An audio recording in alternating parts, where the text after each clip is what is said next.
Hello friends, எல்லாருக்கும் வணக்கம். எல்லோரும் எப்படி இருக்கீங்க? ஐ ஹோப் எல்லோரும் நல்லா சேஃபாக இருப்பீங்க அப்படின்னு நம்புகிறேன். ஸோ நீங்கள் இப்போ பார்த்துட்ருப்பீங்க, இன்றைக்கி வந்து குடமிளகாயை வச்சு ஒரு அருமையான ஒரு ரெசிபி உங்களுக்காக செஞ்சு காமிக்க போகிறேன். அந்த ரெசிபிக்குள்ளே போகிறதுக்கு முன்னாடி நம்ம எல்லாத்துக்கும் குடமிளகாயை பற்றி நிறைய பேர்த்துக்கு தெரிஞ்சிருக்காது. அவங்களுக்காக இதில் என்னென்ன பெனிஃபிட்ஸ் இருக்குது அப்படிங்கிறத பார்த்துடலாம். இந்த குடமிளகாயில் பார்த்திங்கன்னா போனுக்கு தேவையான விட்டமின் கே வந்து நிறையா இருக்கிறதுனால which is very good for phone metabolism. அப்புறமா இம்யூனிட்டி பூஸ்டருக்கு ரொம்பவே ஹெல்ப் பண்ணுது. நம்மளோட இம்யூன் சிஸ்டத்தை நல்லா பூஸ்ட் பண்ணுறதுக்கும் ரொம்ப ஹெல்ப் பண்ணுது. அப்புறமா வெயிட் லாஸ் பண்ணணும் அப்படின்னு நினைக்கிறவங்களுக்கும் இது நல்லாவே ஹெல்ப் பண்ணும். கூடவே இதில் வந்து ஆன்டி ஆக்சிடென்ட்ஸ் வந்து நிறைய இருக்குது. ஸோ இவ்வளோ சத்தான இந்த குடமிளகாயை நம்ம ஏதாவது ஒரு வகையில் உடம்புல சேர்த்துக்கணும் இல்லைங்களா. இதுக்கு இன்னொரு பேர் இருக்குது, பெல் பெப்பர் அப்படின்னு சொல்லுவாங்க. ஹிந்தியில் வந்து சூப்பராக சிம்லா மிர்ச் அப்படின்னு சொல்லுவாங்க. இது வந்து நிறைய டிஃப்ரெண்ட்டான கலர்ஸில் கிடைக்குது. நீங்கள் பார்த்துருப்பீங்க, எல்லோ, ரெட், அப்புறமா க்ரீன், இந்த மூணுலேயுமே கிடைக்குது. ரொம்ப கலர்ஃபுல்லாக இருக்கும் நம்ம டிஷ்ஷில் சேர்க்கும்போது. இது சேர்க்காத டிஷ் வந்து நல்லாவே இருக்காது அப்படின்னு சொல்கிற அளவுக்கு எந்த டிஷ் அப்படின்னு பார்த்தீங்கன்னா மஞ்சூரியனில் இதை சேர்க்கலினா ஃப்ளேவரே இல்லாத மாதிரி இருக்கும்.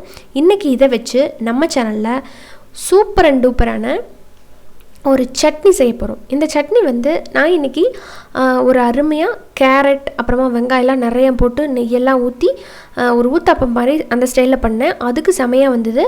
தோசைக்கு எல்லாத்துக்குமே சூப்பராக இருக்கும். இது எப்படி பண்ணுறது, இதுக்கான அளவுகள் என்னென்ன அப்படிங்கிறத பார்த்துடலாம். உங்கள் வீட்டு குட்டீஸ் எல்லாம் அம்மா இந்த சட்னி குடமிளகாய் போட்டு பண்ணினியா அப்படின்னு கேட்காத அளவுக்கு கொஞ்சம் கூட அந்த வாசனையே இல்லாமல் நல்ல டேஸ்ட்டாக இந்த குடமிளகாய் சட்னி வந்து நம்ம அரைக்க போகிறோம். அவங்கெல்லாம் பார்த்துட்டு அம்மா இந்த சட்னி நல்லா டேஸ்ட்டாக இருக்கே அப்படின்னு சொல்கிற அளவுக்கு நான் உங்களுக்கு வந்து இதை செஞ்சு காமிச்சிருக்கேன். வாங்க வீடியோவில் பார்க்கலாம். இந்த சட்னி பார்த்திங்கன்னா நான் இன்றைக்கி 4லேருந்து ஒரு 5 பேர் சாப்பிட்ற அளவுக்கு செய்ய போகிறேன். அதுக்கு வந்து 2 குடமிளகாய் எடுத்திருக்கேன். குடமிளகாய் எப்படி க்ளீன் பண்ணி பண்ணுறது அப்படிங்கிறது நம்மள நிறைய பேர்த்துக்கு தெரிஞ்சிருக்கும். பட் பிகினர்ஸாக இருக்கிறவங்களுக்கு தெரியாதவங்களுக்காக சொல்கிறேன். அந்த மேல் பகுதியை கட் பண்ணி எடுத்துருங்க, காம்பு பகுதியை. அப்புறமா உள்ளே இருக்கிற அந்த ஃப்ளஷ்ஷும் நமக்கு தேவையில்லை. அந்த சீடோட அப்படியே எல்லாத்தையுமே நீங்கள் வெளியே எடுத்துடணும். இதெல்லாம் ரிமூவ் பண்ணிவிட்டு வச்சிருக்கிற பார்ட் இருக்கு இல்லைங்களா, அதை மட்டும் நம்ம கட் பண்ணி எடுத்துக்கலாம். நீளவாக்கிலையும் கட் பண்ணிக்கலாம், பொடி பொடியாகவும் கட் பண்ணிக்கலாம். உங்களுக்கு எப்படி வேணுமோ அப்படி கட் பண்ணிக்கோங்க. இதே மாதிரி நம்ம 2ஐயும் கட் பண்ணி எடுத்துக்கலாம். இப்போ ஒரு பேனை சூடு பண்ணிவிட்டு 1 டேபிள் ஸ்பூன் கடலெண்ணெய் போட்டுக்கோங்க.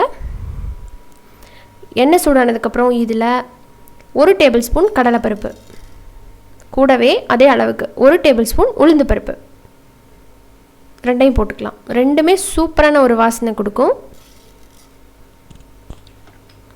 இதிலேருந்து நல்ல ஒரு அரோமா வரும் இல்லைங்களா, அது வரைக்கும் இதை நல்லா வதக்கி விட்டுருங்க. இப்போ பாருங்கள், இதில் வந்து ஒரு 5-6 போல் பூண்டு, நான் குட்டி குட்டி பல்லாக இருக்கிறனால ஒரு 7-8 போட்டிருக்கேன். கொஞ்சம் பெரிய பல்லாக இருந்ததுன்னா நீங்கள் ஒரு 4-5 போட்டால் போதும். போட்டு அதையும் நல்லா வதக்கினதுக்கப்புறம் இதில் பெரிய வெங்காயம் 1 அதையும் நல்லா ஸ்லைஸ் பண்ணி வச்சுருக்கேன். அதையும் போட்டுட்டு நல்லா வதக்கிக்கலாம். அடுத்ததாக இதில் ஒரு சின்ன துண்டு புளி சேர்த்துக்கலாம். என்னதான் நம்ம தக்காளி போட்டாலும் சட்னி அப்படியே டக்குன்னு நாக்கில் வச்சோடனே சுண்டி இழுக்கிறதுன்னு பார்த்தீங்கன்னா புளி தான். அந்த புளி இல்லை அப்படின்னா அந்த சட்னி ஒரு ஃபுல்ஃபில்லாக இருக்கிற மாதிரி இருக்கிறதில்ல. எனக்கு வந்து ஒரு சின்ன துண்டு புளி போட்டோன்னா தான் நல்லா சாட்டிஸ்ஃபைடாக டேஸ்ட் ரொம்ப நல்லா இருக்கிற மாதிரி இருக்கும். உங்களுக்கு வேண்டாம்னா நீங்கள் ஸ்கிப் பண்ணிக்கோங்க. அடுத்ததாக உங்கள் காரத்துக்கு தகுந்த மாதிரி மிளகாய் சேர்த்துக்கோங்க. நான் வந்து ஒரு 2-3 மிளகா போட்டிருக்கேன். அப்புறமா ஒரே ஒரு தக்காளியை கட் பண்ணி போட்டிருக்கிறேன். இப்போ வர தக்காளிலேயே அந்தளவுக்கு புளிப்பு இல்லை இல்லைங்களா. நாட்டு தக்காளி உங்களுக்கு கிடச்சிதுன்னா புளி ஸ்கிப் பண்ணிக்கலாம், நல்லா புளிப்பாக இருக்கும் அதுவே. பட் இந்த தக்காளிலேயே புளிப்பு இருக்கிறதுல அதனால் கொஞ்சம் புளி போட்டால் தான் நல்லாயிருக்கு. மொரோவர் நான் எல்லா சட்னிலையுமே பார்த்திங்கன்னா சின்ன துண்டு புளி போட்டிருப்பேன். நீங்கள் ரொம்ப நாளாக என்னை ஃபாலோ பண்ணிகிட்ருக்கிறவங்களுக்கு தெரிஞ்சிருக்கும். அடுத்ததாக இதில் கொஞ்சம் போல் மல்லித்தலை போட்டுக்கலாம், ஜஸ்ட் ஒரு ஃப்ளேவருக்காக, அவ்வளோதான். மல்லித்தலை இல்லைன்னா உங்களுக்கு கொஞ்சம் வர கொத்தமல்லி இருக்கு இல்லைங்களா, அதை கூட போட்டுக்கோங்க. 2மே போடலாம், இதில் ஏதாவது ஒன்று போட்டுக்கோங்க. இப்போ நல்லா வதக்கினதுக்கப்புறம் நம்ம கட் பண்ணி வச்சுருக்கிற கேப்சிகம் உள்ளே சேர்த்துக்கலாம். குடை மிளகாயை சேர்த்துட்டு நல்லா வதக்கிக்கலாம். இது சீக்கிரமாக வதங்கிடும், ரொம்ப டைம்லாம் ஆகாது. நான் வந்து நல்லா வதக்கி விட்டுட்டு மூடி போட்டுற போகிறேன்.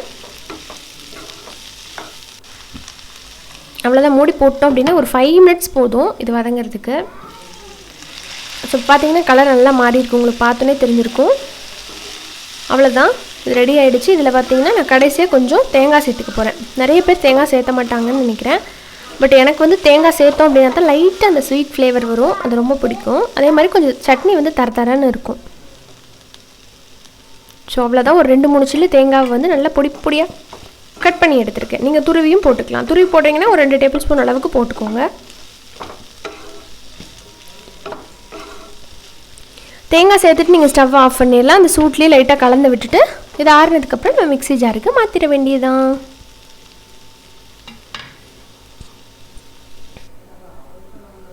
இப்போ மிக்ஸி ஜாருக்கு மாற்றிட்டுருக்கேன். நல்லா ஆறுனதுக்கப்புறம் மாற்றுங்க. அது ஒரு டிப்பு சட்னி டேஸ்ட்டாக வர்றதுக்கு. சில பேர் அப்படியே கொதிக்க அரைச்சிருவாங்க. அது வந்து சட்னி வந்து நல்லா ருசியாகவே இருக்காது. நானும் நிறைய வாட்டி அது மாதிரி பண்ணி பார்த்துருக்கேன். நல்லாவே இருந்ததில்ல. அடுத்து தேவையான அளவுக்கு உப்பு போட்டுட்டு கொஞ்சமாக தண்ணி சேர்த்து நம்ம அரைச்சிடலாம். குடமிளகாயில் பார்த்திங்கன்னா காரம்லாம் எதுவும் இருக்காது, நீங்கள் பயப்பட வேண்டாம். இப்போது நம்ம சட்னி ரெடி. இப்போ இதுக்கு ஒரு சர்விங் பவுலுக்கு நான் மாற்றிக்கிறேன். 4லேருந்து 5 பேர் தாராளமாக தோசைக்கு நீங்கள் மார்னிங்கு இல்லை நைட்டோ எதுக்கு வேணாலும் சாப்பிட்டுக்கலாம். இப்போ இதில் ஒரு தாளிப்பு கொடுத்துட்றேன். சும்மா ஜஸ்ட்டு கடுகு கருவேப்பிலை போட்டு கூட கொஞ்சம் உளுந்து பருப்பெல்லாம் அதோட ஒரு காஞ்ச மிளகாய் போட்டு தாளித்து கொட்டியிருக்கிறேன். இப்போ அடுத்தது நான் முதவே சொன்னேன் பார்த்தீங்களா, அந்த ஊத்தாப்பத்தை ரெடி பண்ணிக்கலாம். அதுக்கு நார்மல் தோசை மாவு தான். ஊத்தாப்பத்துக்குன்னு தனியாகலாம் மாவெல்லாம் நான் செய்ய மாட்டேன். இந்த மாதிரி நார்மல் தோசை மாவை கொஞ்சம் மொத்தமாக ஊற்றிட்டு அதில் பொடியாக நறுக்கி வச்சுருக்கிற வெங்காயத்தை போட்டுக்கலாம். எப்பயுமே ஒரே மாதிரி தோசை சுட்டுட்ருக்கிறதுக்கு ஒரு நாளைக்கு இந்த மாதிரி நீங்கள் பண்ணிக்கலாம். எனக்கு வந்து பார்த்திங்கன்னா தோசை சுடுறத விட இந்த மாதிரி ஊத்தாப்பம் சுடுறது ரொம்ப ஈஸியாக தெரியும். அதே மாதிரி ஹெல்த்தியும் கூட. கொஞ்சம் கேரட்டெல்லாம் அப்படியே போட்டுவிட்டு நல்லா நெய்யெல்லாம் ஊற்றி கூடவே இட்லி பொடி இருந்துன்னு வச்சுக்கோங்களேன், அதை அப்படியே கலந்துட்டு ஊற்றினோம்னா ரொம்பவே சூப்பராக இருக்கும். சட்னி சாம்பாரோட எதுக்கு வேணாலும் வச்சு சாப்பிட்டுக்கலாம். ரெண்டாவது என்னென்னா, தோசைனா நீங்கள் முருகலாக சுட்டு அப்பப்போ சுட்டு போடணும்.